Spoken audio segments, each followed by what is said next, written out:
নমস্কার বন্ধুরা, সঙ্গীতাস রেসিপি ভিডিওতে সবাইকে স্বাগত। আমার আজকের রেসিপি হলো রসগোল্লা। আমি রসগোল্লাটা কীভাবে বানাবো খুব সহজেই সেটা শেয়ার করব আপনাদের সঙ্গে। যারা রসগোল্লা বানাতে অক্ষম তাদের জন্য এই রেসিপিটা, তারা কিন্তু অবশ্যই আমার রেসিপিটা দেখে বানাতে পারবে খুব সহজে। তাহলে চলুন দেখে নেওয়া যাক আমার আজকের রেসিপি। প্রথমে আমি ছানা কেটে নেব, তার জন্য আমি দুধটা বসিয়ে দিয়েছি। আর নিয়েছি আমি 1 লিটার দুধ, গরুর দুধ। আপনারা চাইলে যে কোনো দুধ দিয়ে কিন্তু করতে পারেন। আমি গরুর দুধ নিয়েছি 1 লিটার। দুধটাকে আমি একটু জাল করে নিব প্রথমে, যাতে একটা বলক এসে যায়, তাতে হবে। এখন আমি দেখুন এখানে ভিনেগার নিয়েছি 2 চামচ, আর ভিনেগারের সঙ্গে 2 চামচ জল মিশিয়ে দেব। আপনারা কিন্তু ভিনেগারের পরিবর্তে লেবুর রস দিয়েও ছানা কাটতে পারেন। আমার দুধটা কিন্তু জাল উঠে গেছে। এখন আমি একটু একটু করে ভিনেগারের আর জলের মিশ্রণটা দিয়ে দেব আর নাড়তে থাকবো। গ্যাসের আঁচটা কিন্তু বন্ধ করেই তারপরে দিতে হবে ভিনেগার, না হলে কিন্তু ছানাগুলো শক্ত হয়ে যাবে। তার জন্য দেখুন কত সুন্দর ছানা কেটে যাচ্ছে।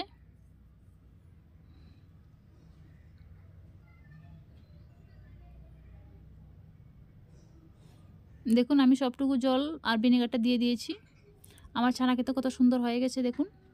এখন আমি জল ঝরিয়ে নেব আর 2 ঘন্টা রেখে দেব জল ঝরার জন্য। আমি ফিরে এসেছি 2 ঘন্টা পরে, দেখতে থাকুন ভিডিওটা। ফিরে এসেছি 2 ঘন্টা পরে। আর এখন আমি শিরাটা বানিয়ে নেব প্রথমে। তার জন্য আমি দিয়ে দিয়েছি 1 কাপ চিনি, আর 1 কাপ চিনির জন্য আমি দিয়ে দেবো এখানে 5 কাপ জল। এখানে কিন্তু খুব ঘন শিরার দরকার নেই, খুব পাতলা করে শিরাটা করতে হবে। পাতলা শিরার মধ্যে কিন্তু রসগোল্লা সেদ্ধ হবে, না হলে কিন্তু রসগোল্লা ভালো সেদ্ধ হবে না, শিরাটা যদি ঘন হয়ে যায়। আমি এখন দিয়ে দিয়েছি দেখুন শিরার মধ্যে 4-5টা এলাচ। এখন আমি চিনিটাকে খুব ভালো করে ফুটিয়ে নেব ঢাকনা দিয়ে। আর এদিকে আমি ছানাটা মেখে নেব 2 ঘন্টা পরে। ছানাটা কিন্তু খুব জল ভালো করে ঝরে গেছে। এখন আমি ছানাটাকে খুব ভালো করে হাত দিয়ে মথে নেব।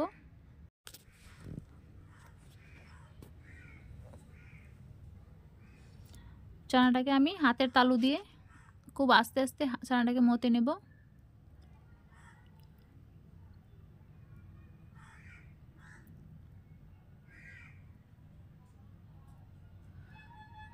দেখুন এরকমভাবে হাতের তালু দিয়ে ছানাটাকে মেখে নিতে হবে।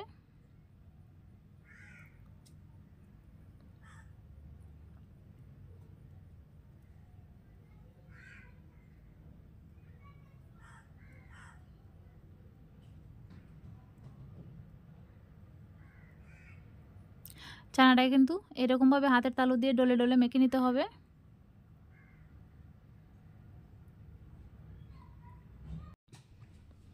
দেখুন ছানাটাকে আমি একটু মেখে নিয়েছি।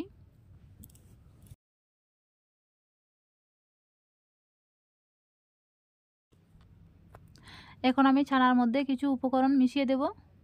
2 চামচ গুঁড়ো দুধ, 2 চামচ গুঁড়ো দুধ মিশিয়ে দিয়েছি। আর দিয়ে দেবো 1/2 চামচ ময়দা, আর অল্প একটু বেকিং পাউডার। আপনারা চাইলে কিন্তু এই উপকরণগুলো কিন্তু নাও দিতে পারেন। রসগোল্লা কিন্তু সেমই হবে না দিলেও, তবে আমি দিয়েছি। আপনারা চাইলে দিতেও পারেন, নাও দিতে পারেন। ময়দা দেওয়ার কারণে রসগোল্লার শেপটা খুব ভালো হবে, তার জন্য আমি ময়দাটা দিয়েছি। ময়দা কিন্তু বেশি দিতে যাবেন না।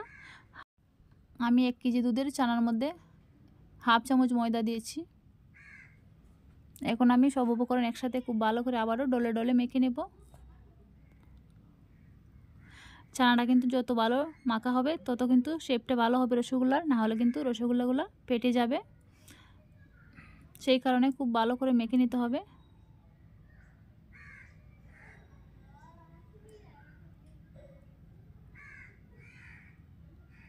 দেখুন আমি খুব ডলে ডলে খুব ভালো করে মেখে নিয়েছি ছানাটাকে। ছানাটা আমার মেখে নেওয়া হয়ে গেছে।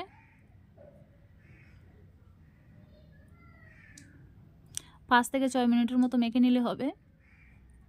এখন আমি ছানা থেকে ছোটো ছোটো লেচি কেটে নেব।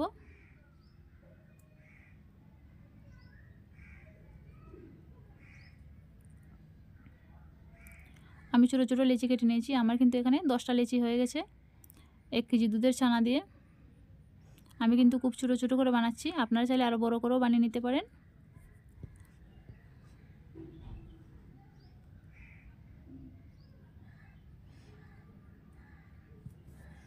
দেখুন কত সুন্দর গোল করে নিচ্ছি। গোলগুলা কিন্তু একদম স্মুথ হতে হবে, না হলে কিন্তু পেটে যাবে। দেখুন কত স্মুথ করে গোল করে নিয়েছি। এইভাবে আমি সবগুলা গোল করে নিয়েছি। এইদিকে দেখুন শিরাটাও কিন্তু আমার রেডি হয়ে গেছে। এখন আমি শিরার মধ্যে একটা একটা করে ছেড়ে দিচ্ছি রসগোল্লা।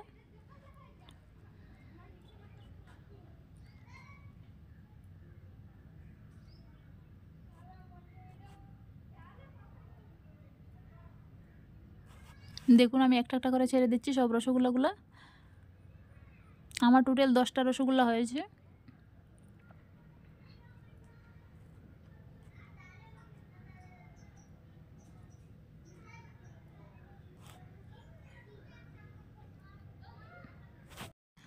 এখন আমি ঢাকনা দিয়ে ডেকে প্রায় 30 মিনিটের মতো সেদ্ধ করে নিব, একদম হাই ফ্লেমে। গ্যাসের ফ্লেমটা কিন্তু একদম হাই থাকতে হবে, না হলে কিন্তু হবে না। হাই ফ্লেমে জাল করে নিতে হবে প্রায় 25 থেকে 30 মিনিটের মতো।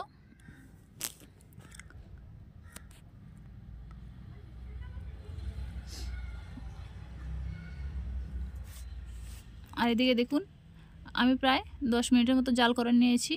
তারপরে আমি এখানে 1 চামচ ময়দা নিয়েছি, 2 চামচ জল দিয়ে গুলে তারপরে ময়দার জলটা আমি রসগোল্লার উপরে দিয়ে দেব, যাতে করে উপর থেকে ভালো করে সেদ্ধ হয় রসগোল্লাগুলা।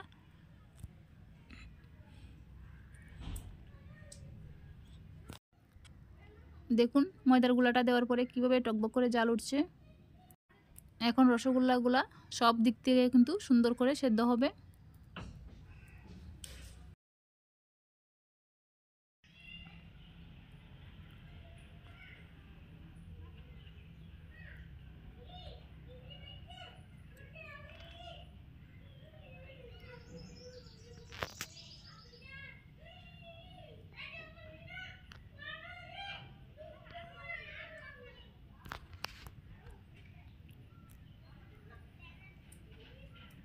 দেখুন রসগোল্লাগুলা কত সুন্দর হয়েছে, সাইজে কিন্তু অনেকটা বড় হয়ে গেছে।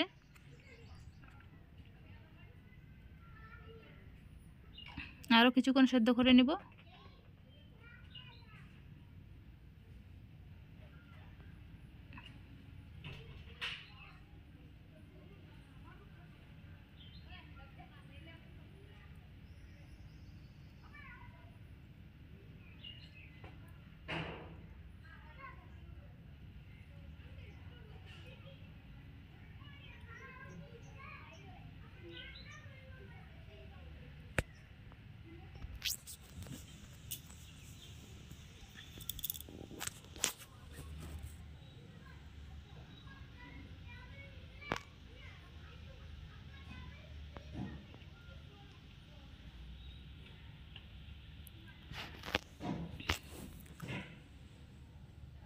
দেখুন রসগোল্লাগুলো আমার সেদ্ধ হয়েছে কিনা আমি কিভাবে বুঝবো, সেই জন্য আমি একটা রসগোল্লা নিয়েছি আর আমি দিয়ে দেবো একটা গ্লাসের মধ্যে 1 গ্লাস জল নিয়েছি। যখন ওই রসগোল্লাটা নিচে চলে যাবে তখন বুঝতে হবে রসগোল্লাটা সেদ্ধ হয়ে গেছে। দেখুন রসগোল্লাটা কিন্তু আমার সেদ্ধ হয়ে গেছে, যেহেতু জলের নিচে চলে গেছে রসগোল্লাটা।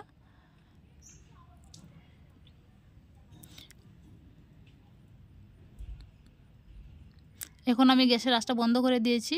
এখন ঠান্ডা হওয়ার জন্য রেখে দেবো কিছুক্ষণ। ঠান্ডা করে নিয়েছি 1 ঘন্টা। দেখুন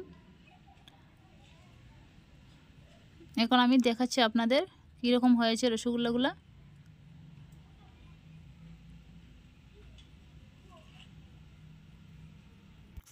দেখুন কত সুন্দর হয়েছে রসগোল্লা। একটা আপনাদের কেটে দেখাচ্ছি কেমন হয়েছে। খুব সুন্দর সফট হয়েছে রসগোল্লাগুলা। এইভাবে অবশ্যই কিন্তু বানিয়ে নিতে পারেন বন্ধুরা, খুব সহজে কিন্তু বানিয়ে নেওয়া যায়। আমার আজকের রেসিপিটা কেমন হয়েছে জানাবেন বন্ধুরা, আর ভালো লাগলে প্লিজ পাশে থাকবেন। তাহলে আজকের মতো বিদায় নিচ্ছি, দেখা হবে অন্য কোনো রেসিপির সাথে। ভালো থাকবেন, সুস্থ থাকবেন, ধন্যবাদ।